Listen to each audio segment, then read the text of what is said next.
ചില ദിവസങ്ങളിൽ അങ്ങനെയാ. ഇന്ന് സെൽഫ് കെയർ ഡേ ആന്നൊക്കെ പ്രഖ്യാപിച്ച് സിനിമയൊക്കെ കാണാൻ വേണ്ടി കുത്തിയിരുന്നതാ. മണിച്ചിത്രത്താഴ് കണ്ടുകൊണ്ടിരിക്കുമ്പോഴാണ് പെട്ടെന്ന് അമ്മ ഉണ്ടാക്കുന്ന കൂട്ടം നല്ലൊരു ഊണ് കഴിക്കാൻ തോന്നിയത്. അങ്ങനെ തോന്നുന്ന സമയത്ത് പെട്ടെന്ന് ഉണ്ടാക്കാൻ പറ്റുന്ന ഒരു ഡിഷാണ് കേട്ടോ ഈ മോര് കാച്ചിയത്. തൈര് എല്ലാവരുടെ വീട്ടിലും ഉണ്ടാവുമല്ലോ. പിന്നെ നമുക്ക് കുറച്ച് അല്ലറ ചില്ലറ സാധനങ്ങൾ കൂടി ഇട്ട് കഴിഞ്ഞാൽ സംഭവം ഉഷാറാക്കാം. അങ്ങനെ കുറച്ച് കടുക് പൊട്ടിച്ച് വേപ്പിലയിട്ട് കുറച്ച് നല്ല പറ്റൽമുളകും ഉലുവപ്പൊടിയും കുറച്ച് സവോളയും ഇഞ്ചിയും ഒരു ബോട് വെളുത്തുള്ളിയും കൂടെ ഇട്ട് മൊരിയിക്കാൻ വെക്കാം. ഇനി ഇതിലേക്ക് നമുക്ക് നല്ല കട്ട തൈര് വേണം കേട്ടോ. ഈ കട്ട തൈരിലേക്ക് നമ്മൾ ഒരു സാധനം ആഡ് ചെയ്യുന്നുണ്ട്. അതാണ് ഇതിൻ്റെ മെയിൻ താരം. ഇവിടുത്തെ തൈര് വലിയ പുളിയില്ലാത്തതായതുകൊണ്ട് തന്നെ ചെറുനാരങ്ങ ഞാൻ ഇതിലേക്ക് പിഴിഞ്ഞൊഴിക്കും കേട്ടോ. അപ്പോൾ നല്ല പുളിയായിരിക്കും. ഇത് രണ്ടും കൂടെ നന്നായി യോജിപ്പിച്ചതിന് ശേഷം ഒരു അര കപ്പ് വെള്ളം ഒഴിച്ച് നന്നായിട്ട് ബീറ്റ് ചെയ്തെടുക്കാം. അപ്പോൾ ആ നേരം കൊണ്ട് സീറ്റിംഗ് വിളിച്ച് പറഞ്ഞപ്പോൾ വേഗം നമ്മുടെ മത്തിക്കുട്ടന്മാർ റെഡി ആയിട്ട് വീട്ടിലെത്തി.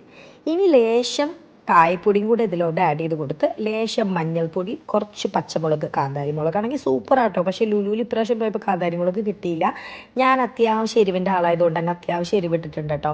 ഇനി ഇതിലേക്ക് ആ മോര് ഒഴിച്ച് കുറച്ച് ഉപ്പ് കൂടി ഇട്ട് കഴിഞ്ഞാൽ സംഭവം കിടുക്കാച്ചി. മോര് കാച്ചിയത് തിള വരുന്നേക്കാട്ടും പിന്നെ ഓഫ് ചെയ്യാൻ മറക്കല്ല, അല്ലെങ്കിൽ തിരിഞ്ഞ പോലെ ഇരിക്കും കേട്ടോ. ഇനി നല്ല ചൂട് ചോറും മത്തി ഫ്രൈയും മുന്നുണ്ടായിരുന്ന കുറച്ച് ചെറുപയറുപ്പേരിയും നല്ല കുറുകിയ മോര് കറിയും ലേശ പുളിച്ചമ്മന്തിയും. ആഹാ, കൂട്ടത്തിൽ ഡെക്കറേഷന് കുറച്ച് സവോളയും കൂടെ ആഡ് ചെയ്യാം. എങ്ങനെയുണ്ട്?